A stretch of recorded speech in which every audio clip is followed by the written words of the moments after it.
Saludos mundo. Somos Anonymous. Soy Anon 5598. Hoy quiero compartir con ustedes esta reflexión sobre el nuevo orden mundial y el saqueo internacional. Resulta entonces que tanta ONU, tanto Consejo de Seguridad, tanta OTAN, tanto Tratado Internacional, tanto Tribunal de la Haya, son coartadas para que los poderosos saqueen a los débiles. Sucede pues que tanta libertad de expresión, tanto Nobel de la Paz, tanta cultura funcionan como pretextos para matar en nombre del humanismo, llamar agresor a quien se defiende y bombardear a las víctimas para salvarlas. Acontece que el capitalismo vive robando a sus propios pueblos con el fraude financiero y a los de la periferia con el pillaje armado. Aparte de repetir una y mil veces más lo que todo el mundo sabe qué hacer. Si no puedes vencerlos, úneteles, reza el catecismo del sicario. Un repertorio de ejemplos desaconseja este connubio. Marcos Pérez Jiménez, quien sirvió a las políticas de Estados Unidos, terminó extraditado por estos a un calabozo en Venezuela. Manuel Noriega, quien aparentemente alguna vez colaboró con la DEA, pasó a ocupar el calabozo de un reo que cambió cadena perpetua por acusarlo. Alberto Fujimori, quien ahogó Perú en un mar de sangre, languidece en la misma celda donde antes hundió a Abimael Guzmán. Los talibanes, creados, equipados, financiados y adiestrados contra los soviéticos por la CIA, son ahora inmolados en la guerra santa de esta. Saddam Hussein, quien llevó a Irak a una guerra contra Irán que solo convenía a los estadounidenses, concluyó ejecutado por el gobierno títere de estos. Así paga el diablo a quien le sirve. Si no puedes unírteles, obedéceles, dicta el breviario del servil. Otro rosario de experiencias desventuradas marca este sendero. Quitar al pueblo para dar al extranjero indigna al primero y hace desagradecido al fuereño. El rey Idris de Libia vendió su país y fue derrocado por una sublevación nacionalista. El Shah Reza Pahlavi de Irán lo regaló y fue depuesto por otro alzamiento nacionalista. Las monarquías sauditas debieron ceder su territorio para bases militares extranjeras y regalar su petróleo a precios cercanos a $8 por barril. Carlos Andrés Pérez entregó la soberanía al FMI y tras una rebelión popular a escala nacional fue juzgado y depuesto.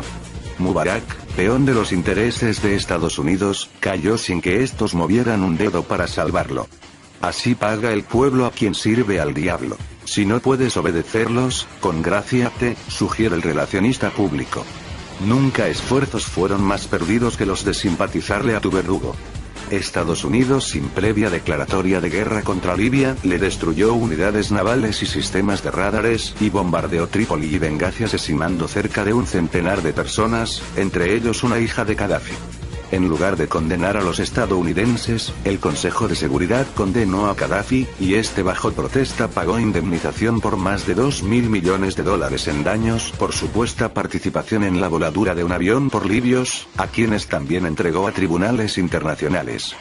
Diversas concesiones le permitieron restablecer en 1999 relaciones diplomáticas con Londres, obtener la revocatoria de restricciones comerciales impuestas por la Unión Europea y en 2003 el levantamiento de las sanciones de la ONU. Gaddafi además se desarmó entregando 5 misiles de largo alcance y centenares de alcance medio. Desde entonces lo visitaron efusivamente Tony Blair, Schroeder, Jacques Chirac y Berlusconi, a quien financió la campaña electoral, y lo recibieron triunfalmente el presidente de la Comisión Europea Romano Prodi, Aznar y el rey Juan Carlos de Borbón y el primer ministro Rodríguez Zapatero y Sarkozy, a quien también financió la candidatura. Todos los que posteriormente se agavillarían para bombardearlo y confiscarle las cuentas en el exterior. Agradeció estos festejos con costosas compras de armamentos y abriendo el petróleo libio a asociaciones estratégicas con la inglesa BP y la española Repsol y la italiana Eni y las estadounidenses ConocoPhillips, ExxonMobil y Chevron Texaco. Por si tantos esfuerzos por apaciguar a los saqueadores no fueran suficientes, instruyó a la Autoridad de Inversiones Libia para que invirtiera $70.000 millones en Europa, y a pesar de tener una insignificante deuda pública de $5.000 millones, menos del 0,50% de sus reservas internacionales, aceptó un paquete del FMI en virtud del cual retiró los subsidios a 6 bienes de consumo básico y privatizó numerosas empresas públicas, dejando un saldo de desempleados que quizá engrosaron las manifestaciones en su contra que sirven de pretexto para la criminal invasión en curso. La oligarquía con la que intentes colaborar será la que te venderá. El Fondo Monetario al que dejes dirigir tu economía será quien te arruinará. El tratado que aceptes como supraconstitucional te depondrá. El organismo internacional cuya intervención aceptes será el que te intervendrá. El juez extranjero al cual entregues la soberanía de jurisdicción será el que te condenará. El árbitro foráneo al cual cedas la decisión sobre tus contratos de interés público será el que te embargará. La transnacional a la cual exoneres de pagar impuestos financiará con ellos los aviones que te bombardearán. La diferencia étnica o regional que fomentes será la que te dividirá. La empresa mixta a la que entregues el control de tu industria petrolera será la que paralizará tu sistema informático y te saboteará. Quien entrega al enemigo la llave de su marcapasos garantiza el paro cardíaco. Si no puedes saquear, hazte la vista gorda. Con astucia conmovedora, Rusia y China omitieron vetar en el Consejo de Seguridad el plan de Estados Unidos de saquear el petróleo del mundo, valiéndose del sicariato de la OTAN. La Liga Árabe y la Unión Africana, clubes de próximas víctimas, han sido ambiguas. Según lo revelan palmariamente la Estrategia de Seguridad Nacional de Estados Unidos de América, formulada por George W. Bush en Washington el 17 de noviembre de 2002, y planes como el New American Century, los estadounidenses no están dispuestos a ceder un ápice en su arremetida para confiscar violentamente los recursos del mundo y liquidar a los restantes países negándoselos. Su guerra con Japón comenzó cuando para aniquilarlo como potencia le impuso un bloqueo energético. Ilusorio es pensar que el león respetará las tajadas ofrecidas a quienes no supieron oponérsele. Si se confisca la energía es para primero ahogar a China, la gran competidora de la hegemonía estadounidense. Después de China seguirá Rusia, buena parte de cuyas reservas quedaron en los países separados de la antigua Unión Soviética.